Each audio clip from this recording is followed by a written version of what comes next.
Ouais, mon frère Patrick, bonjour. Merci pour cette question que tu as envoyée dans le groupe. Et je pense que pour répondre à cette question, plus précisément dans le livre de 1 Samuel chapitre 18, verset 25, pour avoir plus la pensée générale de ce que Saül avait utilisé comme expression, donc on parle du mot d'hôte, il ne faudrait pas l'isoler de son contexte, mais il faudrait, n'est-ce pas, comprendre la pensée de la personne qui emploie ce mot. Il faut déjà savoir que ici, là, Saül, si on prend un peu plus loin, donc on va employer le terme qu'on appelle l'herméneutique, c'est-à-dire pour comprendre la pensée de l'auteur, il faut lire les versets qui précèdent la partie qui nous concerne et les versets qui succèdent, qui suivent la partie qui nous concerne. Et comme ça, on pourra, n'est-ce pas, avoir l'idée et la pensée de ce que l'auteur du texte voulait dire. Donc, comme tu l'as si bien dit, le mot d'hôte, tu as donné l'explication, n'est-ce pas, dans ton audio. Mais ici, il faut considérer le mot d'hôte comme une sanction, un prétexte. Parce que Saül était quelqu'un de rusé et qui ne voulait pas du tout du bien à David. Regarde, si nous prenons le livre toujours de 1 Samuel chapitre 18, et c'est Saül qui va se proposer de donner sa fille à David. Mais si tu prends 1 Samuel chapitre 18 à partir du verset 8, là nous sortons, n'est-ce pas, de la bataille que les enfants d'Israël avaient livrée contre Goliath. Et la popularité de Saül baissait et celle de David augmentait. Et Saül savait que David devait représenter déjà une menace pour lui.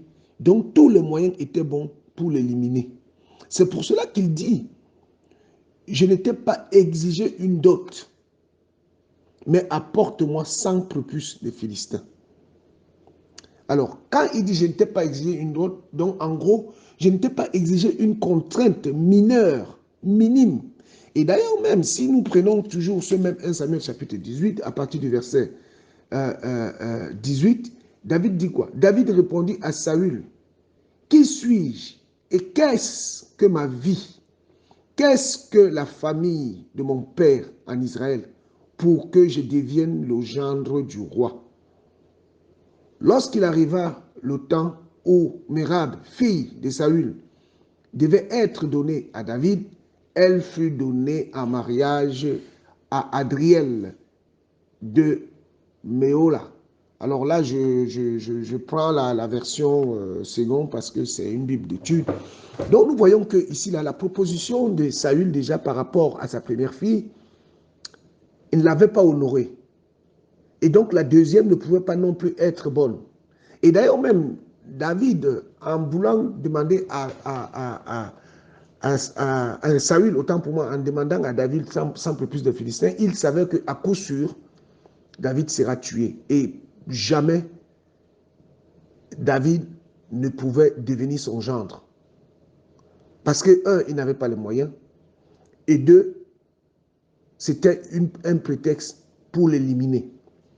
Alors, pour revenir dans le cadre de la dot, plusieurs passages dans la parole nous parlent de ce cadre. Et il faut savoir que la dot là était pratiquée, et d'ailleurs tu l'as dit dans le livre de Deutéronome chapitre 22 verset 29, la dot était employée comme étant une sanction. Voilà, parce que un homme avait déshonoré une vierge en Israël. Et Exode 22, 16 aussi en parle. C'était des sanctions. Ce n'était pas quelque chose qu'on donnait, n'est-ce pas, de gaieté de cœur. Mais c'était un prix qui était fixé pour réparer une infamie en Israël. Et si nous prenons le livre, par exemple, de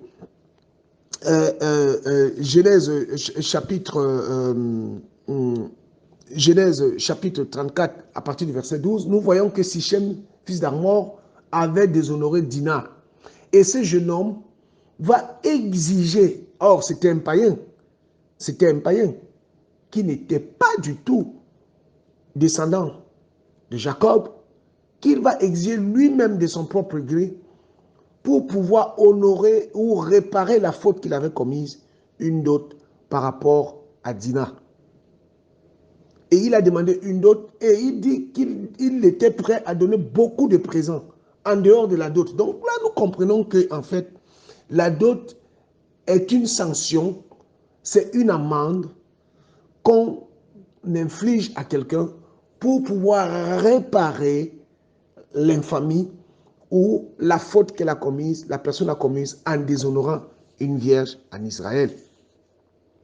Et si nous prenons par exemple le livre de 1 roi chapitre 9 au verset 16, nous verrons que la femme de Salomon, son père, avait conquis une ville pour d'autres pour sa fille. Donc chez les Égyptiens, en fait, ce n'est pas le mari qui apportait un présent parce que ce n'est pas le mari qui apportait un présent, mais c'est les parents de la fille. Et là, Pharaon, pour montrer sa grandeur et sa puissance, avait carrément conquis une ville pour, n'est-ce pas, c'est le prix, en fait, qu'il estimait pour sa fille, pour qu'elle aille en mariage chez un roi. Donc, je ne sais pas si tu comprends, mon frère, l'explication du mot dot ici. Et si réellement nous reprenons les Écritures, Saül était un usurpateur. C'était quelqu'un de faux. Et d'ailleurs, pour pouvoir avoir pour femme Milka, David, il va faire ce que Saül va lui demander. Et Saül savait que David, en allant combattre les Philistins, il ne viendrait jamais vivant. Et par conséquent, cette fameuse dot ne pourra jamais avoir lieu. Mais fort était de constater que notre père, notre aîné, est parti combattre parce qu'il avait la main du Seigneur sur lui et il a gagné son combat. Et par rapport, on peut prendre par exemple le livre de Josué chapitre 15, on va lire encore une histoire, ça va encore nous donner certaines informations. Josué chapitre 15, on va prendre le verset 19. Là encore, c'est une histoire. Alléluia. Ici, cette histoire, n'est-ce pas, c'est tout simplement ce qui se passait à l'époque de Josué lorsque les enfants d'Israël rentraient en possession de leur héritage. Alors, le verset 19 de Josué chapitre 15 dit quoi? Elle répondit, fais-moi un présent, car tu m'as donné une terre du Midi. Donne-moi aussi des sources d'eau. Et il lui donna les sources supérieures et les sources inférieures. Tel fut l'héritage des fils de Juda selon leur famille. Alors, ici, on revient un peu au verset 13. On donna à Caleb, fils de Jeuné, une part au milieu des fils de Juda, comme l'Éternel l'avait ordonné à Josué. On lui donna Kirja Arba, qui est Hébron. Arba était le père d'Anak. Caleb en chassa les 3 fils d'Anak, Sheshai, Iyaman et Talmaï, enfants d'Anak. De là, il monta contre des habitants de Kirbir Débir, s'appelait autrefois Kirja Sefer. Caleb dit, je donnerai ma fille, écoutez bien, je donnerai ma fille à ça en mariage à celui qui battra Kirja Sefer et qui la prendra. Otnei, fils de Kenaz, frère de Caleb, s'en empara et Caleb lui donna pour femme sa fille Asa. Donc ici là, regardez très bien mes frères cette histoire. Caleb ne va pas utiliser le mot dot. Mais il va dire tout simplement que celui qui va faire, celui qui fera ceci, je lui donnerai ça en contrepartie. C'était, n'est-ce pas, pour Caleb qui était un grand guerrier, qui dira, n'est-ce pas, à son frère Josué qu'il a encore la force de ses 80 ans pour aller combattre les enfants d'Anak. Et cet homme-là, pour lui, dans sa conception, sa fille ne pouvait aller en mariage que chez un homme vaillant comme lui. Et le défi qu'il avait imposé, il n'a pas prononcé le mot dot. Il va poser un défi et dire que celui qui s'emparera. Mais ici, nous voyons dans le livre de 1 Samuel 18, 25 que Saül dit, je ne t'ai pas exigé une dot. Donc on voit, n'est-ce pas, un excès de langage par rapport à l'orgueil, le mépris vis-à-vis de David, pour pouvoir donner sa fille. En gros, il disait que tu ne mérites pas ma fille, tu mourras. Et je m'en débarrasserai de toi.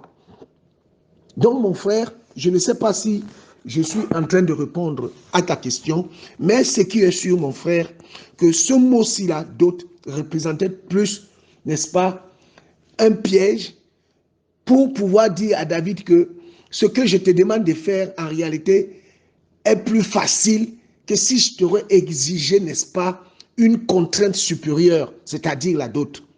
Mais en réalité, la famille de David qui était la plus petite, et d'ailleurs il le dit,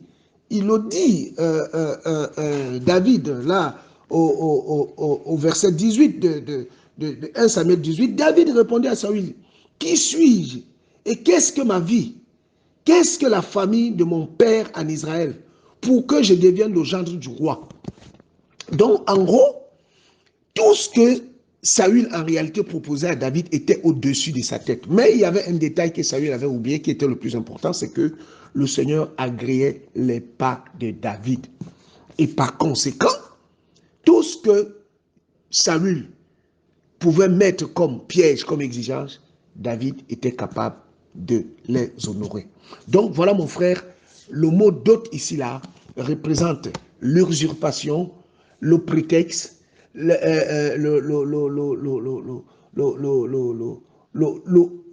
faux bon semblant. J'allais encore dire, n'est-ce pas, c'est quelqu'un qui faisait semblant de rallier la cause de David, alors qu'en réalité, David ne lui avait rien demandé. David était là parce qu'il était venu servir le roi selon l'ordre du Seigneur, quoiqu'il savait déjà qu'il devait être au roi. Donc, que le Seigneur soit béni, mon frère, que le Seigneur soit béni. Et je dis bonjour aussi à tous mes frères. S'il y a d'autres questions par rapport à ce que je viens de développer, n'hésitez pas, mes frères. Il faut savoir que chez les Égyptiens, c'était les parents qui dotaient leurs filles pour leur gendre. Et chez les fils d'Armor, c'était la dot que les nations païennes utilisaient pour pouvoir prendre une fille en mariage. Et chez les enfants d'Israël, la dot était une sanction qu'on infligeait à quelqu'un par rapport à l'acte qu'il a fait, qu'il a posé pour déshonorer, n'est-ce pas, une vierge en Israël. Et même si la personne refusait de prendre cette femme en mariage, d'après le livre de Deutéronome, d'après le livre de Deutéronome chapitre 22 au verset 29, Exode chapitre 22 au verset 16, même si la personne refusait, on demandait à cette personne une forte somme d'argent pour pouvoir réparer sa faute. Or, ce n'était pas le cas. David n'avait pas connu Milka, David n'avait pas connu Merab, alors donc le mot dot même était déplacé. Que le Seigneur soit béni, mon frère, mes frères, au nom de Yeshua. Amen.